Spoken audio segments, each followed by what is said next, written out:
Hi, I'm Greg Dell, joined by attorneys Alexander Palomara and Stephen Jessup. And today we're going to talk about Hartford long-term disability denials.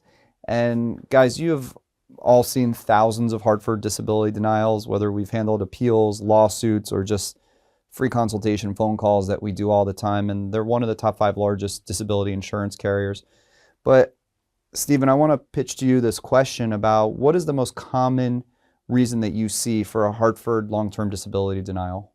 I would say the most common, more so than maybe the other carriers, is them really arguing that the medical evidence isn't sufficient to support a restriction and limitation. That's always what an insurance company is going to come to, but I think that's the number one that you'll see from a transition from short-term to long-term disability, is that even during the own occupation period, and then especially, the 24-month definition change from being able to do your own occupation into this idea of some other occupation based upon your training, experience, and education. So I think, though, because I think they do more in the review process, I mean, historically they'll do with regards to field interviews, video surveillance, IMEs and stuff, I think they're always trying to undermine the strength of the medical information, more so than arguing that you can do your vocational duties, if that makes sense. Instead of trying to pigeonhole themselves in this idea of just the inability to do the job, trying to make it seem like you shouldn't have any restrictions preventing you from working at all, and trying to set that stage early on in the claims process. So then basically they take themselves away from saying, we don't care what your occupation is. We think you can work, yeah. You can do you should do anything. You can go run a marathon. I mean, you can do whatever it is. But Alex, Hartford has a unique technique for denying claims or strategy, which we see of the 35 different disability carriers out there. What's unique and specific to Hartford that you often see? Well, as Mr. Jessup just stated, they like to do, so I mean, the first thing they like to do is deny claims initially. If they don't deny the claim initially, they're going to pay you probably for 2 years. And after 2 years, what happens is there's a change in definition of disability. It's not unique to Hartford. It's unique to most group disability insurance policies that for the first 2 years, you have to be disabled from your own occupation. Then after 2 years, it becomes a little bit more difficult to qualify for continued benefits. And at that point, you have to prove that you're unable to perform the duties of any occupation or any gainful occupation, which typically they construe to mean a sedentary occupation. They don't care what your training, education, experience was. All they care about, if they think you can do a sedentary job, they're going to deny your claim. So they have different techniques to do so. Most of the time, they're going to rely upon an independent physician consultant's review. And these reviews, they're bought and paid for by the insurance companies. I'm sure these doctors that they hire that work for big corporations, I can't think of the name of one of the companies right off the top of my head, but they're these third-party medical review companies. And all they do, the great majority of their contracts are with disability insurance companies. And I'm sure if they get 10, different files to review, 9 of them are pretty much supporting the goal of the insurance company to deny the claim. So that's one of the strategies they use, independent physician consultants reports. They're typically biased. Sometimes they'll send somebody to independent medical examination, not very common. Sometimes, Hartford will do the interview, as you mentioned earlier. That's one of the signs that they're looking at your case closely, is when they call you, say, hey, I want to have an update interview with you. And they're going to ask you the same questions they kind of asked you when they initially started the claim, but they're looking for a way out. And sometimes, one of the big things about the interviews is that people lie in the interviews, because you kind of get defensive. And you're like, oh, what do you do on a daily basis? Oh, I stay at home all the time. If I go shopping, it's for 5 minutes or 10 minutes and someone helps me with my bags. And they already have you on surveillance, being at the grocery store for an hour, carrying your own bags, carrying a 12-pack of Coke.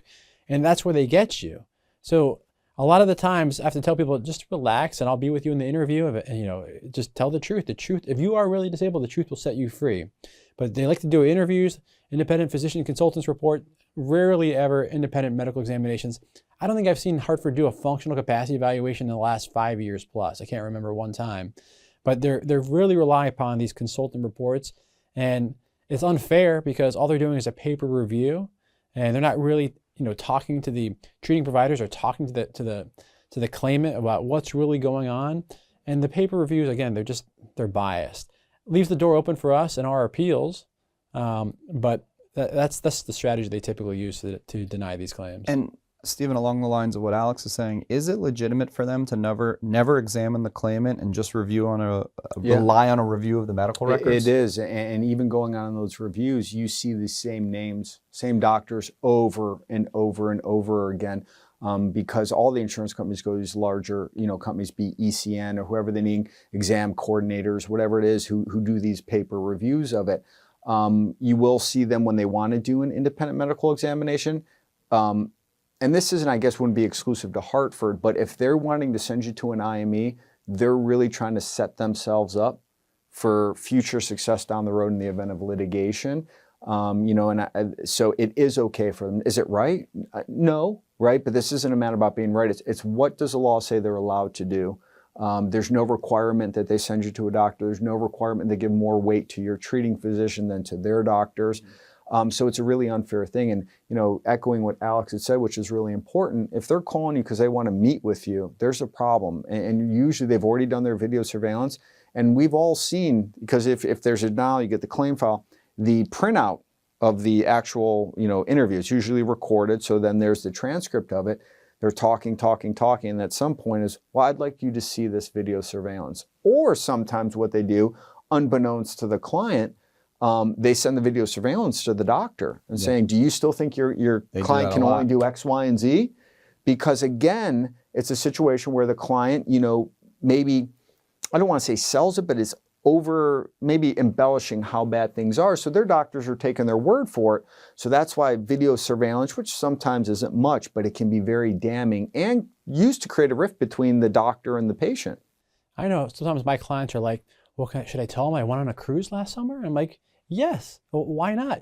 It's like people have in their mind that they think that in order to prove their case, they have to be homebound or even bedbound. And you don't have to be. You can be a normal living human. And just because you can't do your job or any job for 40 hours a week, a full-time job, doesn't mean you can't go on a vacation, on a weekend cruise with your family. But I mean, you always have to be careful that, what you put out on social media, the insurance company runs with. You know what I mean? They see that's the new video surveillance, is just searching the internet. Of course. That's another tactic they use I didn't mention earlier. One thing you need to do if you're on claim or thinking about going on claim is set your social media to private. Or even shut it down. Right. This is your income. Instagram, Facebook, TikTok. A picture's worth 1,000 words, and you smiling on a cruise can be misconstrued, even though it doesn't prove you can, do your job as, bus driver or physical therapist or whatever it is. Right. Well, we've seen every single basis of every technique that Hartford's used to deny claims, and we always tell people, give any of us a call for a free consultation. We can immediately look at the denial letter and talk about their next options moving forward.